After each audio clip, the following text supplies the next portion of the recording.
আমি দেখাতে চাচ্ছি যে কিভাবে অ্যাবস্ট্রাক্ট ইনস্ট্রাকশন অনুযায়ী সাবমিট করতে হয়। তা আমরা এক্সাম্পল হিসেবে ধরে নিচ্ছি যে যে সামনে যে অক্টোবরে বা যে শ্রীলঙ্কায় একটা ইন্টারন্যাশনাল কনফারেন্স হচ্ছে, ওখানে তারা অ্যাবস্ট্রাক্ট আহ্বান করেছে। তো সেখানে অ্যাবস্ট্রাক্ট দেওয়ার জন্য কিছু নিয়ম দিয়ে দিছে। সেটা আমাদের আমার কাছে আমাদের অনেক জুনিয়র রিসার্চার যারা আছেন তারা অ্যাবস্ট্রাক্ট দিতে চাচ্ছেন, একটু ক্লিয়ার হওয়ার জন্য আমাকে একটু বলছে নাকি। এই উদ্দেশ্যে আমি এখন সেইটা প্রেজেন্ট করতেছি আপনাদের সামনে।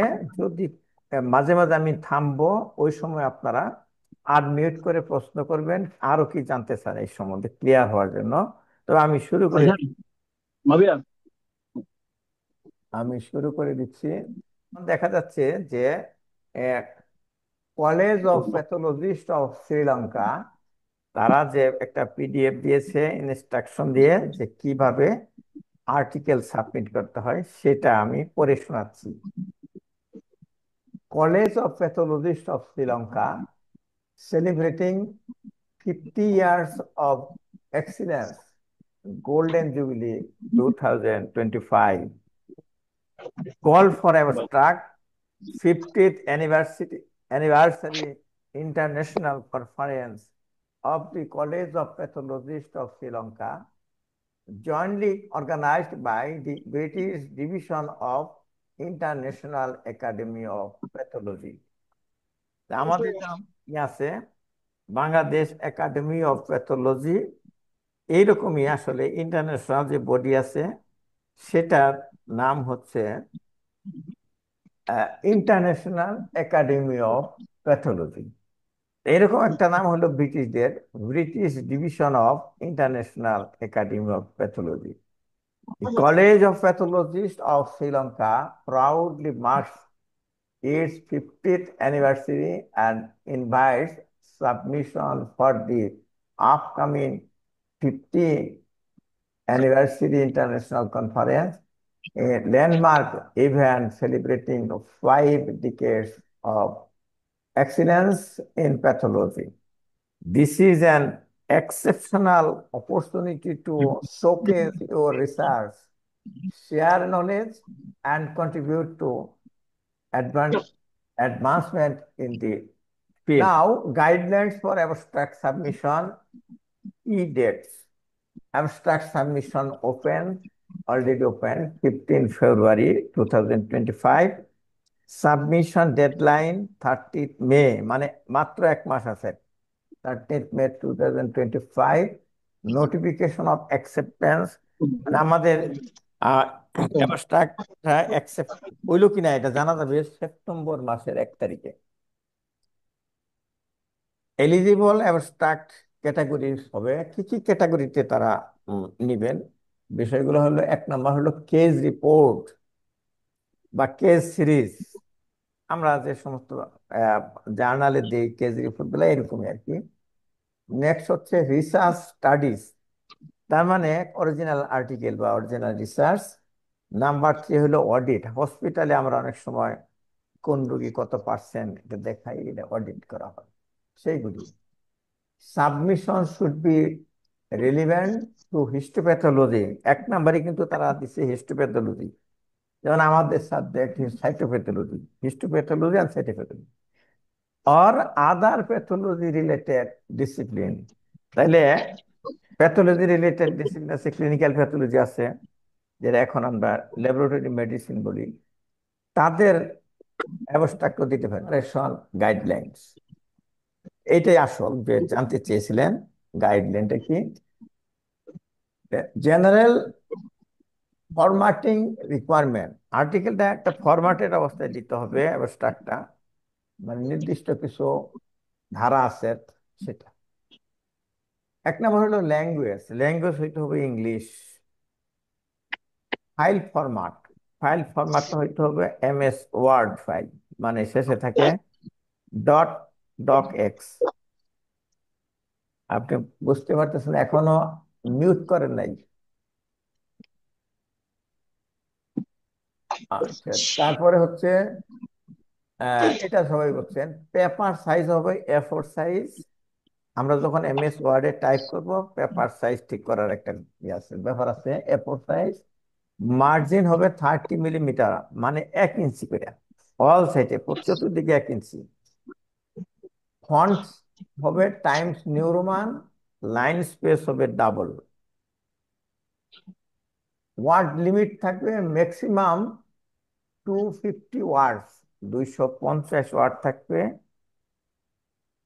এর ভিতরে থাকবে।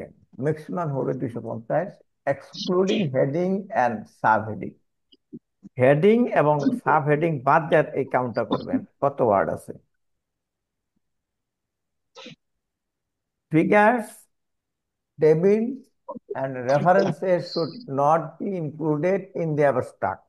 তাহলে অ্যাবস্ট্রাক্টের হিসাব যখন করবেন, তখন কিন্তু ফিগার, টেবিল এগুলো দিবেন না, রেফারেন্স গুলো দিবেন না। সেটা বলে রাখছে অ্যাবস্ট্রাক্ট দেওয়ার সময়। এটা প্রেজেন্ট করার সময় দিতে পারেন। সেকেন্ড পেজে আছে অ্যাবস্ট্রাক্ট স্ট্রাকচার। প্রথমে আসতেছে title. Title should be concise yet reflective of the scientific content. আপনার সায়েন্টিফিক কন্টেন্ট যেটা দিবেন তার সাথে যেন মিল থাকে এরকম। এই টাইটেলটা হবে বোল্ড, মানে এই যে এই বোল্ড লেখাটা কিন্তু এখানে বোল্ড আছে যেটা দেখানো হচ্ছে। আর আপার কেস গুলো হচ্ছে বড় হাতের অক্ষর বা ক্যাপিটাল লেটার। এটা এখানে দেখানো হয়েছে যে সবগুলো অক্ষর বড় হাতে। তাহলে আপার কেস হবে, আর হবে বোল্ড। হবে বোল্ড হলে এরকম দেখা যাবে। আর ফন্ট সাইজ হবে 12। এটা হচ্ছে টাইটেলের কথা বলা হচ্ছে। আর সেন্টারি প্লেস থাকবে, মাঝখানে প্লেস থাকবে। তারপরে the editorial committee reserve the right to modify the title if necessary. তাহলে ওদের যে কনফারেন্সের এডিটোরিয়াল কমিটি আছে, বোর্ড আছে, তারা কর্তৃক আমাদের যদি পছন্দ না হয় টাইটেল, তারা সুন্দর করে একটা টাইটেল তৈরি করে দিতে পারে। এটা আমাদের মেনে নিতে হবে। Authors information, name, font size will be 11। Authors এর নাম থাকবে বোল্ড, সেন্ট্রালি প্লেস থাকবে। আর use upper case letter except for initial and first letter. Initial যারা দিই আমরা এব্রিভিয়েটেড, ওই অক্ষরগুলা বড় হাতের হবে। আর অথারের নামের প্রথম অক্ষর বড় হাতে হবে, এটা বোঝাচ্ছে। Initial, is initial should be followed by a full stop and space. তাহলে যদি সাদিকুল ইসলাম তালুকদার লিখি আমি, তাহলে অ্যাব্রিভিয়েশন তো হবে তালুকদার SI। তাহলে S full stop, I full stop, এরকম ফুল স্টপ আর একটা করে স্পেস দিতে হবে। Do not include prefix, doctor, mister, professor এগুলো লিখবেন না তার আগে অথর নামের মধ্যে। প্রফেসরস নেম শুড বি, না, প্রেজেন্টার্স নেম শুড বি আন্ডারলাইন। যিনি প্রেজেন্ট করবেন, ধরুন অথার 5 জন আছে, প্রেজেন্ট করবেন একজনে, সেটা শ্রীলঙ্কা গিয়ে প্রেজেন্ট করবে, তার নামে একটা আন্ডারলাইন করে দেবেন এরকম। এই জায়গায় নিজটা দাগ থাকবে। And the corresponding author should be included with a indicated with an asterisk, মানে স্টার মার্ক দিবেন। যিনি করসপন্ডিং অথার, যিনি যোগাযোগ করবেন এর সাথে, আহ, তাই ভবিষ্যতে, তার নামের কাছে স্টার থাকবে এরকম নামের আগে। Leave one line space between the author name and affiliation. তাহলে অথারের নাম এবং তার এফিলিয়েশন, এই দুইটার মাঝখানে যেন 2 লাইন ফাঁকা থাকে। এখন এফিলিয়েশন এর ফন্ট থাকবে 11, ইটালিক থাকবে, মানে বাঁকা থাকবে আর কি। সেন্টারি প্লেস থাকবে। If multiple institution are involve, use superscript numbering for affiliation and link them to the respective author. এখন করবো কি, আমরা ধরুন আমরা 6 জন অথার আছি। 2 জন ময়মনসিংহ মেডিকেল কলেজের, আর 4 জন হচ্ছে কমিউনিটি বেসড মেডিকেল কলেজের। তাহলে আমাদের এফিলিয়েশন আছে 2টা। এই 2টা নাম লিখবো।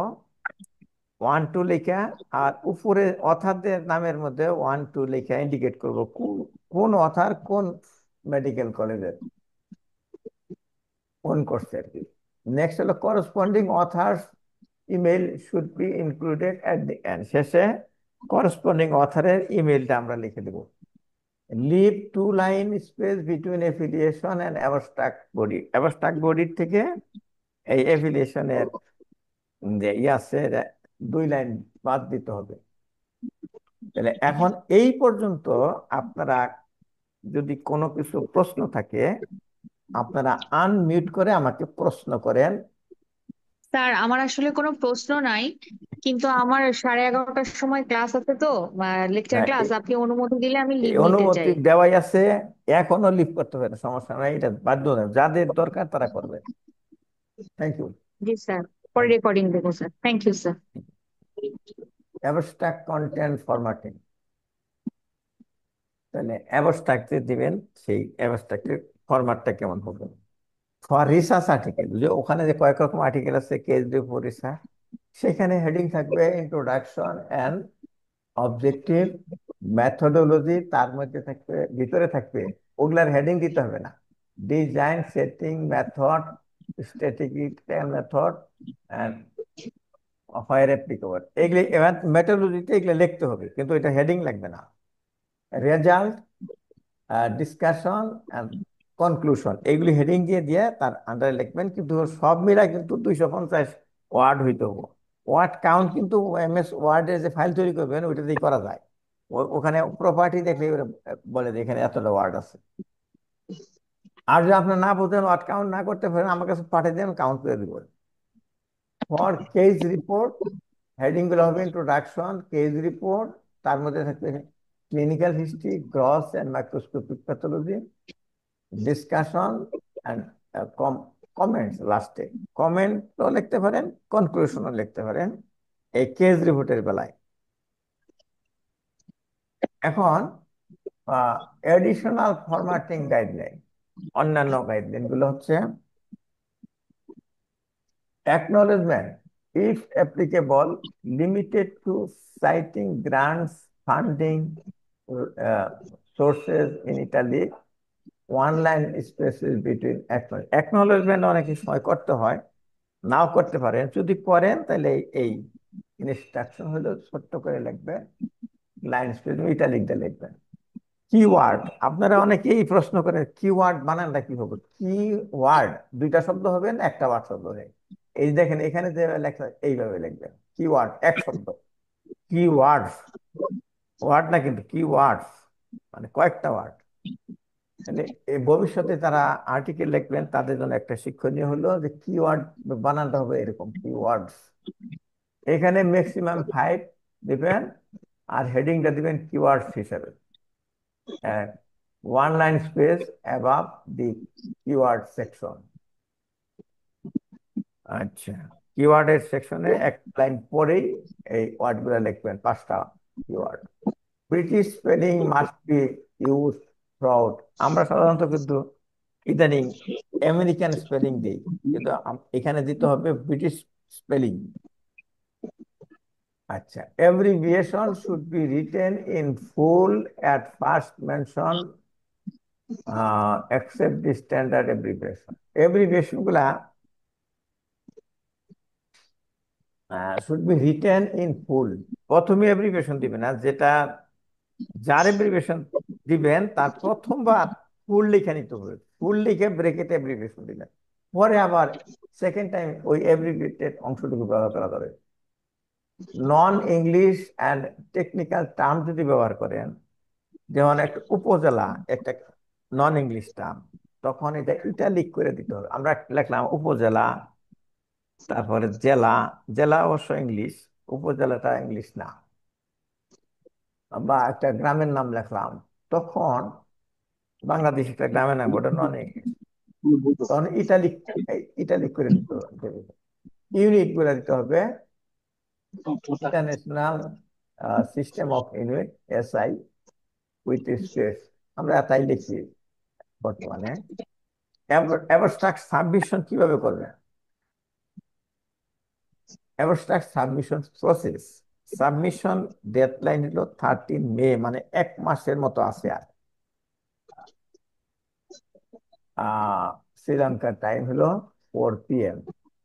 Abstract must be submitted via the e-portal or before the deadline. ডেডলাইনের আগেই দিতে হবে, ই পোর্টালের মাধ্যমে। আমি এই পোর্টালটা পরে দেখাচ্ছি। রিকোয়ার্ড ডকুমেন্ট ফর সাবমিশন হবে abstract with author name and affiliation, abstract with authors name and affiliation, abstract without authors name and affiliation. দুই রকম ভাবে দেওয়া যেতে পারে। যে পোর্টালে দিতে হবে সেটা হলো এইখানে ক্লিক করে আসবে। আমি একটু পরে ক্লিক করব, ক্লিক করে দেখাচ্ছি। If submitting multiple abstract, each should be submitted separately. তারপরে late submission not be accepted, এরপরে আর নেওয়া হবে না। যতই আমাদের দেশের টেন্ডেন্সি হলো, আমি বলে দিলাম ডেডলাইন 23, এখন পর্যন্ত বলতে আছে I am interested, I am interested, মানে এইটা ওই দেশে করা যাবে না ডেডলাইনের পরে। Abstracts that do not adhere to the guideline will be rejected without review. Guideline follow না করে দেখবে না তারা। Conforming abstract will be undergo anonymous peer review. All correspondence regarding revision and acceptance will be directed to the corresponding author via email. The scientific committee reserves the right to edit and standardize abstract. Conference registration requirement. Accepted abstract will be included in the conference proceeding book only if the presenting author register for the conference on or before 13th September. 30শে September আগে যদি registration করা হয়, যারা abstract submit করছে সেইগুলি include করবে। এটা আমরা পরে ক্লিয়ার হয়ে নেবনি। জিল্লু ভাই এই ব্যাপারে আমাদেরকে গাইডলাইন দিচ্ছে কিছুটা। এথিক্যাল কনসিডারেশন আছে, এটা আপনারা পড়ে নেবেন, ওইখানে আছে। অর্থাৎ bear full responsibility for the ethical clearance নিতে হবে যেখানে দরকার সেখানে। আর ক্লিনিক্যাল ট্রায়াল যদি থাকে রেজিস্ট্রি থাকতে হবে। এডিটোরিয়াল কমিটি রিজার্ভ আগেই বলা হয়েছে। ফর ফার্দার ইনফরমেশন এখানে লিঙ্ক দেওয়া আছে, এই লিঙ্কে আপনারা ফোন করতে পারেন, এখানে ইমেল করতে পারেন সেটা। আর যাদের ব্যক্তিগত পরিচয় আছে তাদের সাথে তারা ওইভাবে করবেন। তা আমি যে ওই লিঙ্কটা দেখাইতেছিলাম সেটাতে আমি ক্লিক করতেছি, এই যে লিঙ্কে আমি ক্লিক করছি, এটা হলো ই পোর্টাল সাবমিশন লিঙ্ক।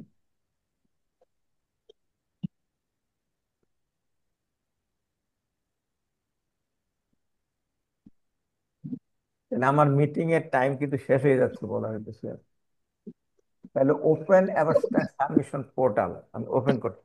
এই যেটা, এইটার মাধ্যমে আমরা অ্যাবস্ট্রাক্ট সাবমিট করব। কিভাবে করব না বইলা এইভাবে করবেন, তাই হবে। লিঙ্ক দেওয়া আছে আমার ওখানে। আবার ওই যে আমার যে এটা নোটিশটা, এটা আমাদের গ্রুপে আছে, যেখান থেকে আমি ওপেন করছি। এই যে পিডিএফ ফাইলটা, এটা কিন্তু ওখানে আছে। এটা শেয়ারটাই করি, দেখা যাচ্ছে। আচ্ছা, এর কোনো জি স্যার। কোনো কথা আছে?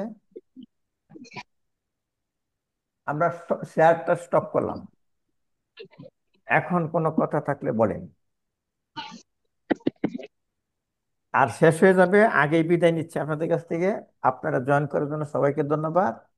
আমি এটা রেকর্ড করে রাখছি, রেকর্ডেড অংশটা আমি ইউটিউবে দিয়ে আবার শেয়ার দেবো আপনাদের কাছে। যারা দেখলেন না তারা দেখতে পারবেন। আমি সময় করে দেখে নেব, অনেক ব্যস্ত থাকি, সাথে সাথে না দেখলেও একটু সময় নিয়ে দেখার চেষ্টা করব। MS ওয়ার্ডে কম্পোজ করে আমার হোয়াটসঅ্যাপে পাঠাই দিন। আমার নাম্বারে পাঠাবেন, গ্রুপে পাঠাইয়েন না। স্যার আমি পাঠাবো অনেক স্যার। আছে কিন্তু, যেটা আমাকে পাঠাবেন শুধু আমার কাছে পাঠাবেন, গ্রুপে দিবেন না। গ্রুপে দিবেন যেটা সবারই জন্য দরকার সেটা দিবেন। আর বিএপি ওয়াল গ্রুপেও দিবেন না। তাহলে অনেক অন্যরা বিরক্ত হবো, তারেক স্যার বিরক্ত হবো যে ইন্না দেয় কেন, তাই না? আমরা যারা যারা যাচ্ছি তাদের সাথে এটা সম্পর্ক। আর আমরা করব কি, ইতিমধ্যে আমরা স্ক্রুটিনাই করব আসলে যাবে কারা, তাদের রেখে অন্যগুলো বাদ দিয়ে আমরা বিএপির সাথে যোগাযোগ করবো যে আমাদের সাথে আমাদেরকে সহযোগিতা করার জন্য। বিএপি কি আমরা সাথে রাখবো সহযোগিতা করার জন্য। আরো কিছু বলবেন আজম সাহেব?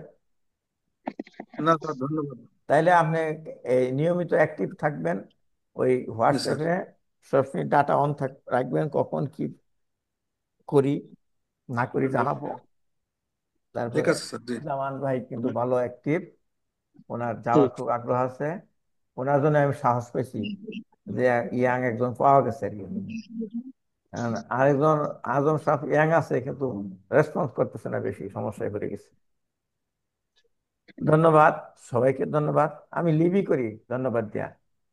ঠিক আল্লাহ আছে, হাফেজ ধন্যবাদ স্যার। সবাইকে, আল্লাহ হাফেজ। ধন্যবাদ। আল্লাহ হাফেজ। তারপরে আল্লাহ হাফেজ। খাওয়া হয়ে গেছে।